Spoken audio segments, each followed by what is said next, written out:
Tenerife, a paradise for millions. But beneath this idyllic facade, a dark undercurrent stirs. One name echoes in the shadows: Mohammed Jamil Derba.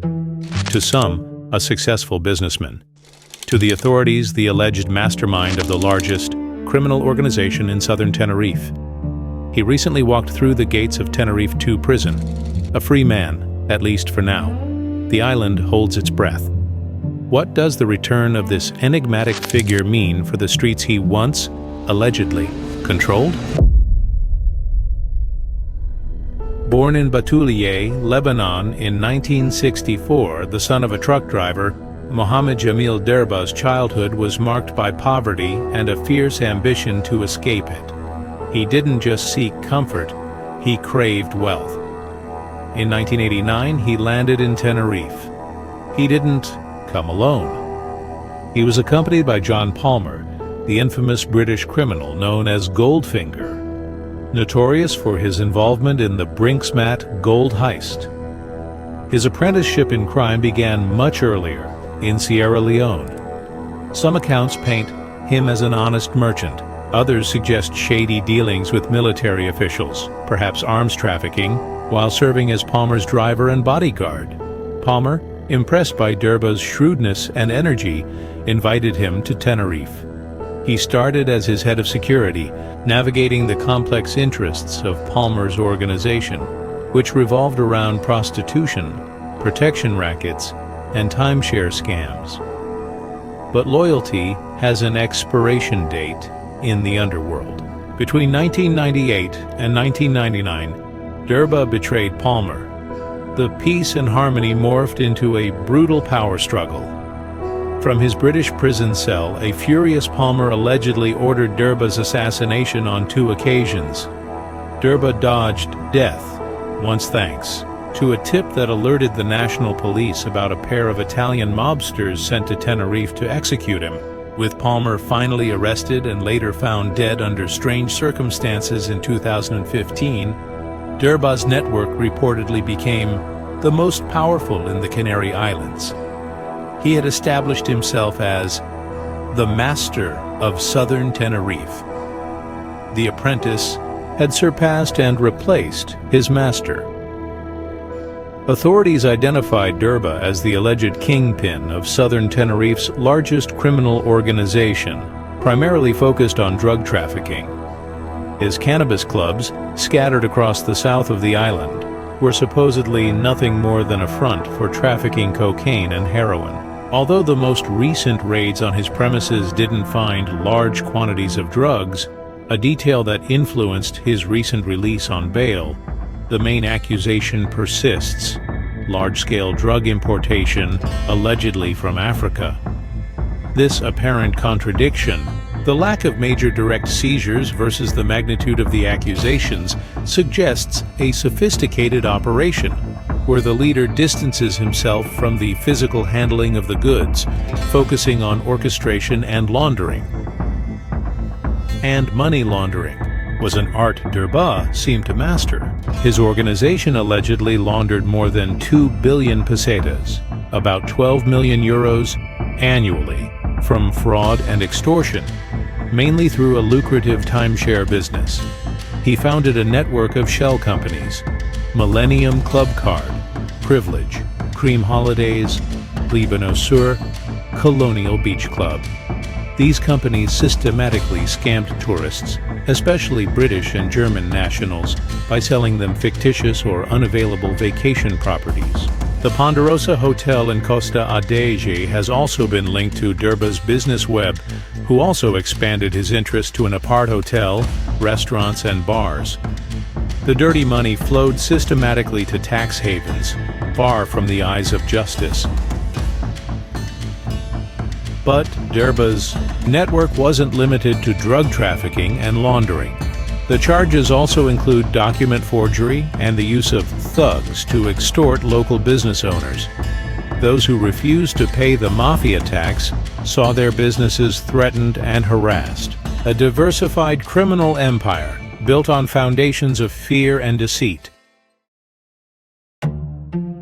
Derba's threads stretched far beyond the Canary Islands. His international connections date back to his days in Sierra Leone with Palmer, but his boldest move came in 2024, when he was appointed special advisor to the Prime Minister of Guinea-Bissau, Rui Duarte de Barros. This was no honorary title. Derba went so far as to establish an office for the Guinea-Bissau government in Adeje, Tenerife, where he even hosted the African country's Minister of Justice. When he was arrested in his latest operation, he attempted to claim diplomatic immunity based on this position. Such appointments in states with fragile institutions can offer valuable cover for illicit activities, facilitating movements and providing a veneer of legitimacy. His international agenda didn't stop there. He met with the Prime Minister of Senegal, Ousmane Sonko, in Dakar to discuss the political situation and future international actions, including ties with the Canary Islands and Europe. This network of high-level contacts in Africa suggests a strategy to secure routes, markets, or protection. In parallel, Derba amassed a substantial real estate portfolio in England, and his financial operations involved diverting funds through international tax havens, a global structure designed to maximize profits and minimize risks, making him a much more complex target for any single country's law enforcement. Mohamed Jamil Derba is a master of disguise. For years, he meticulously cultivated the public image of a successful businessman, owner of the Ponderosa Hotel, an apart-hotel, restaurants, and even cannabis shops run with a supposedly professional approach. He owned the Sol de Canarias Communication Group, a media outlet he used to polish his image and which, according to some sources, functioned as a sort of personal diary. In 2024, he took over the presidency of the political party Fuerza Canaria, launching populist messages. A biography was even published in 2017, Mohamed Jamil Derba, From the Shores of Lebanon to the Coasts of Tenerife, which portrayed him as a self-made entrepreneur. His own media machine described him as a humanitarian and diplomatic leader, a sophisticated effort not just to launder money, but also his reputation. But behind this facade, whispers of corruption circulated. His last arrest in April 2025 involved 9 people, including 2 retired police officers and 1 active agent. One of the retired officers was Francisco Moar, who, ironically, had initiated the investigation of the notorious Mediador case into alleged political corruption. It's alleged that Derba asked politician Gustavo Matos of the PSOE party for solutions to stop police actions against his cannabis clubs, though Matos denies any wrongdoing. These complex connections between organized crime, business sectors, and public officials in the Canary Islands paint a bleak picture. The alleged ability to infiltrate and corrupt the very institutions designed to fight him. If these accusations are true, they would explain his apparent longevity and impunity. Mohamed Derba is no stranger to holding cells. His history with the law is extensive. In November 2001, he was arrested by order of Judge Baltasar Garzon, identified as the leader of the Lebanese Mafia, and accused of laundering over 2 billion pesetas. He then spent more than a year and a half in preventive detention. Previously, he had already been arrested in connection with timeshare scams alongside John Palmer. The last major raid took place on April 29th and 30th, 2025. A massive police operation culminated in the arrest of Derba and 7 or 8 other individuals. The charges were serious, belonging to a criminal organization, drug trafficking, money laundering, bribery, disclosure of secrets, and document forgery. The authorities considered him the ringleader. At the time of his arrest, he was carrying 19,543 euros, 1,180 Turkish liras, multiple passports, and Senegalese identity documents. He claimed the money was to pay his employees. Despite the severity of the accusations and his extensive record, on June 2, 2025, Derba walked out of Tenerife 2 prison after posting a bail of 100,000 euros. The conditions: weekly appearances in court, surrender of passports, and a ban on leaving the island of Tenerife.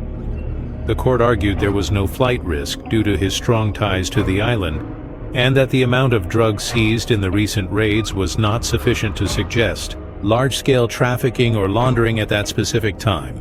Furthermore, it was considered that most of the investigative proceedings were already complete. It wasn't the first time Derba faced a hefty bail. In 2002, he had already paid 200,000 euros in a similar situation. His ability to secure provisional release, time and again, fuels public debate and unease. The island holds its breath. What's next for Mohammed Jamil Derba? His release has undoubtedly sent shockwaves across Tenerife. Will he try, as he did after a previous prison stay, to reclaim lost wealth, reorganize and consolidate his companies with a more professional approach, and continue cleaning up his image? Or are the authorities confident that the conditions of his bail and the pending trial will put an end once and for all to his alleged reign? He has been described as a chameleon, a mobster straight out of an Al Pacino movie. His story is one of unbridled ambition, alleged betrayals, and a relentless pursuit of power and fortune.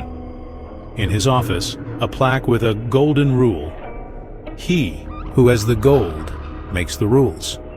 Does that rule still apply to him? Tenerife, a paradise for many, continues to live under the shadow of complex criminal networks.